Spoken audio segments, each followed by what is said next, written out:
अरे बेटा जा, पास वाले महाराज को बुला ले फटाफट। आज तेरे दादाजी का श्राद्ध है, उनको खाना खिलाना है। बेटा पूछता है, क्यों मम्मी, इससे क्या होता है? मम्मी बोली, ताकि तेरे दादाजी को खाना मिल सके। श्राद्ध में हम महाराज जी को खाना खिलाएंगे तो तेरे दादाजी जहाँ कहीं भी होंगे तो उनको खाना मिल जाएगा और हमें भी पुण्य मिल जाएगा। बच्चा थोड़ी देर सोचता है, फिर मम्मी के पास जाता है। कहता है, मम्मी, जब दादाजी जिंदा थे और वो खाना मांगते थे तब तो आप देते नहीं थे। उनको कहते थे कि अभी नहीं, बाद में बना दूंगी, अभी तो मेरी तबीयत ठीक नहीं है, मैं तो खाना बना बना के परेशान हो गई हूँ। और दादाजी बिना कहे भूखे ही चले जाते थे। और अब जब वो नहीं है, हमें छोड़ के चले गए, उनके जाने के बाद आप उनके खाने की चिंता कर रहे हो, क्यों? मम्मी निशब्द है, क्योंकि इसका जवाब वो भी नहीं दे सकती। और ये ही हमारे समाज की सच्चाई है कि हम जो है उसका मूल्य नहीं जानते। वो जाने के बाद उनके बारे में सोचते हैं, क्यों? यही है ना दोस्तों। तो आज का टॉपिक यही है कि हम माँ बाप जो हमारे पास है उनका मूल्य क्यों नहीं समझ पा रहे। वीडियो में आगे बढ़ने से पहले प्लीज आप मेरा चैनल सब्सक्राइब कीजिए, वीडियो लाइक कीजिए, शेयर कीजिए। अभी श्राद्ध पक्ष चल रहा है, सभी अपने पितरों को याद कर रहे हैं, पितरों को खुश करने के लिए भोज कर रहे हैं, कोई दान कर रहे हैं। और ये सही है, क्योंकि यही हमारी संस्कृति है। हमारी संस्कृति में आदमी के जाने के बाद भी हम उसको याद करते हैं, हम उनके प्रति अपना आदर दिखाते हैं। पर हम अपनी संस्कृति उस समय क्यों भूल जाते हैं जब हम अपने बूढ़े माँ बाप की केयर नहीं करते या उनका अपमान करते हैं, उनको घर से निकाल देते हैं। और जब वो इस दुनिया में छोड़कर चले जाते हैं तो हम उनकी याद में कभी भोज करते, कभी ब्राह्मण को खाना खिलाते।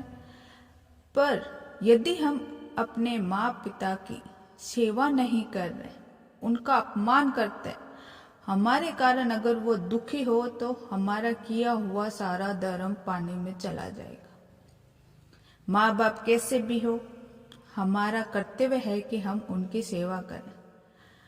अगर आप अपने पास जो माँ बाप है, जीवित है, उनका मोल जान जाएंगे तो आपके सभी दान पुण्य से बढ़कर है। और माँ बाप ही असली होते हैं जो मन से आपको चाहते हैं, आपका भला सोचते हैं। बच्चों को माँ बाप की डांट बहुत खराब लगती है। वो सोचते हैं कि सबसे ज्यादा हमें मम्मी पापा ही क्यों डांटते हैं। लेकिन क्या आपने सोचा कि वह हमें क्यों डांटते? क्या उनको अच्छा लगता है? अरे नहीं, वो ऐसा सिर्फ इसलिए करते हैं ताकि वो चाहते हैं कि उनका बच्चा परफेक्ट हो, वो आगे बढ़े। लेकिन हम सभी उल्टा मतलब भी निकालते, हमें उनकी डांट अच्छी नहीं लगती। लेकिन अगर एक बात आप गांठ बांध लो कि हमारे असली हितैषक या हमारा अच्छा सोचने वाले सिर्फ माँ बाप हैं। इसलिए कुछ भी करो पर माँ बाप को कभी दुख मत देना। कभी आपकी वजह से उनकी आंखों में आंसू ना आए तो सिर्फ खुशी के आंसू आए। जिस आदमी के पीछे माँ बाप का हाथ हो तो उस व्यक्ति को कभी पीछे मुड़कर देखना नहीं पड़ता, वो हमेशा आगे ही बढ़ेगा। जिनके माँ बाप उनके पास हो वो सबसे अमीर लोगों में। माँ बाप को ईश्वर का दूसरा रूप कहते हैं। जिस घर में माँ बाप की इज्जत नहीं होती तो वहां बरकत भी नहीं होते। ये सोच लेना।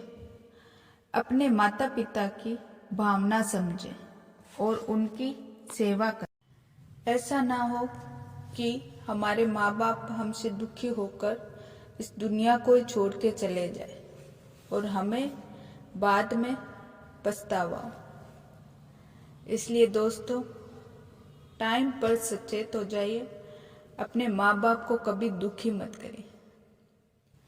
हाँ, सभी लोग एक जैसे नहीं होते।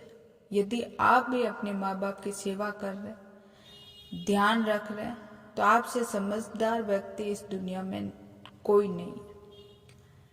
पर हमें समाज के प्रति भी जागृत होना चाहिए। समाज में ऐसे लोग भी हैं जो अपने माँ बाप का ध्यान नहीं रख रहे, तो हमें आगे पहल करनी चाहिए, उन्हें समझाना चाहिए। आंखें बंद करके नहीं बैठना चाहिए, हमें उनके लिए कुछ करना चाहिए। तो दोस्तों, आप समझ गए होंगे कि आज मैं इस वीडियो में क्या समझाना चाहती हूँ। अपने माँ बाप की सेवा कीजिए, ध्यान रखिए। वीडियो कैसे लगा प्लीज़ बताइए। चैनल सब्सक्राइब कीजिए, लाइक कीजिए, शेयर कीजिए, ताकि ये वीडियो ज़्यादा लोगों के पास पहुँचे और लोग अपने माता पिता के प्रति जागृत। धन्यवाद दोस्तों।